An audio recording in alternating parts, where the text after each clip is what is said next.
Joe. And I'm Izzy. And we've been a little late in making any videos. I hurt my back, got busy with work. So our deer plot didn't turn out to nothing. Well, there'd be another video. But we're getting ready for the 2020-21 trapping season, which in Connecticut started Sunday, which would have been the 9th, 8th. I don't know, we're still late by a couple days. So we're not ready for land trapping yet. Right now we're going to be working on our coon sets. So we just wanted to kind of show you what we're working with for the year, the equipment that we're using. We'll do some other videos a little more in depth, but we're just going to go over the equipment and what we're going to catch and kind of how it works. Give you guys, some of you guys may be experienced, some of you guys may be new to this, so maybe we can all help each other out a little bit. This will be Izzy and I's what year? Second year. Second year, that's right. So it's still new to us, but we're going to share and show what you know, what we know.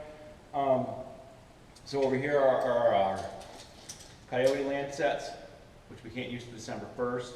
They got padded jaw. You have to adjust our chains, put our shock springs on, and the most important thing is also put your name tags on. But we'll get into that in a different thing because we're not ready for that. We still have to boil and wax those, get them ready for December 1st. But we're going to be getting our coon sets ready. We like to run, at the present time we have 19 Duke dog proofs. And what happens is you set it in, you set the trigger, the little critters, little coons stick their hands in there, and they pull on the lever and they get stuck. And so how we do these, we have our trap tag on there with our information per the regulations in Connecticut. And then what we do is we make these ourselves. These are how we anchor them to the tree, where we're going to go out and set some up today. But we make these and swedge little loops into it with these clips. We'll make some because we've got some more traps coming in, so we're going to need to make some. We'll do that in a different video. But basically, you find a nice little sapling tree, you wrap it around, you put it through, and then we use the little carabiners on the bottom. If you can see that. And then just hook them down and in through. Have this set, stake it into the ground, and then come back the next morning. So traps have to be tended every 24 hours, depending on my work. Sometimes I may be out here at 10 o'clock at night, midnight, depending on when everything was set, and when our 24 hours is up. Because the last thing you want is anything suffering in there. Because you're being lazy or not taking care of your responsibilities as a trapper. I'm pretty sure that's with most states. I think some states you may not be able to tend them 24 hours, but in Connecticut we can. It's not really my prime time to go. I'd rather do it in the daytime, but with the days being shorter, it gets to be a little tricky. So then as far as what we bait them with. We are baiting with, which one?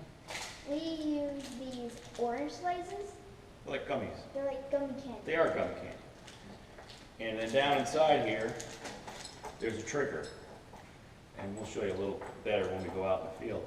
And we stick it on the trigger. What this does is when it's cold, when the coon grabs it, he doesn't feel that cold metal and jerk his hand out. He feels something soft and squishy.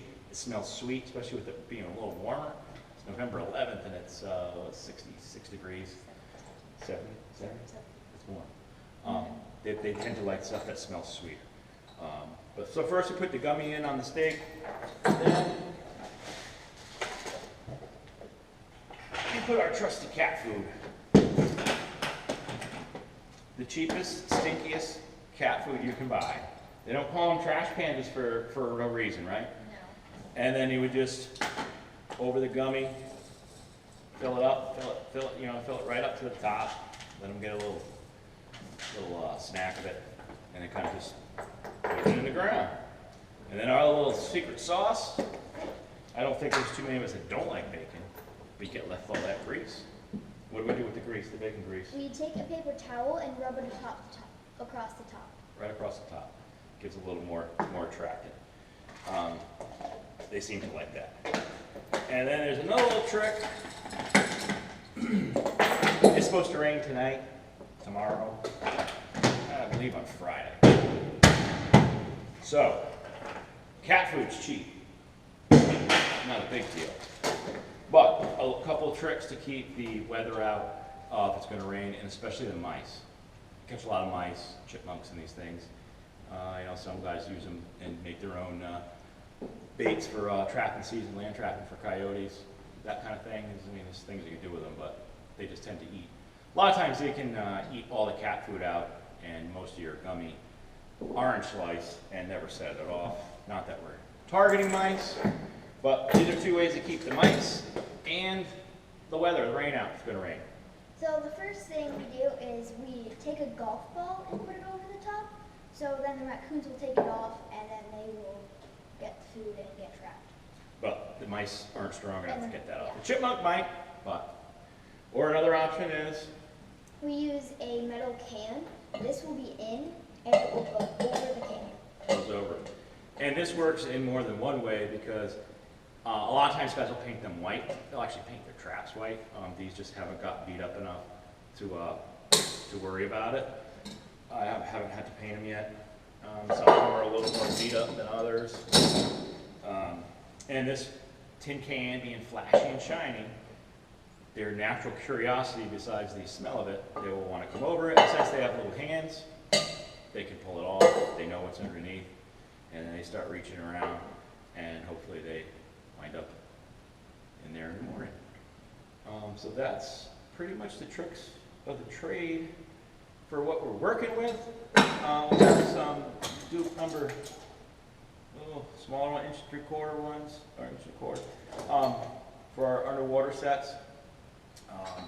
We can't catch coyotes as long as this is underwater, but all our little streams and stuff that are around here for not having any rain are dried up, so I really can't even set those unless I find a den of a fox or a coyote or something. But we can't have any traps exposed in the open land until December for coyotes. And those are trapped, and the coyote traps are rubber coated per our state regulations. And the shock spring and the chain no longer than 6 inches. We'll get into that a different time. And that's about it, I think. Because yeah, we can't, and these are trap specific, so during coyote trapping, land trapping, if anything gets in this trap other than a coyote, it is released, and it is released unharmed. I do have some videos from last year. We released some foxes, we released 2 bobcats. That was fun. That was insane. Yeah. If I can take those videos, maybe I'll post them for you guys, just to show you that when something is trapped in there overnight, his fingers are not broken, his legs are not broken, you can release what you want out of there, and they're unharmed. So it goes against a lot of what a lot of people think traps are all about. I know we're gonna have some haters on here, but hey, it's not for everybody, but it is a necessary means to you know, conservation is what it's about. Without hunters and trappers and predators, the balance gets out of whack.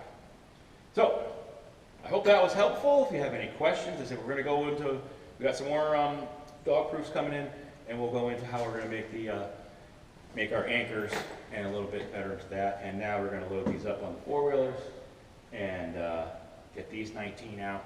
We'll search around and see if there's any watery spots or we find any dens. I think I might have one spot, but those traps still need to be boiled and waxed, the smaller Duke traps. And those aren't for December anyway, but I like to boil them all at once. Another important thing, cocoon traps, they don't care. I could sleep with this thing. I could rub it all over her. Kind of gross, huh? Yeah. But they don't care about your scent. Think about it. They're around people. They're in garbage cans, dumpsters.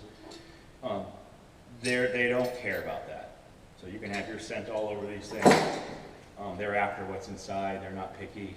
And as you see, as we set them up, you know, we just put some leaves over the anchor. You don't have to get as sneaky as you do with the coyotes. Coyotes, after those are boiled and waxed, you won't touch them without gloves. And that's a whole different game. But that's what makes it fun. All right.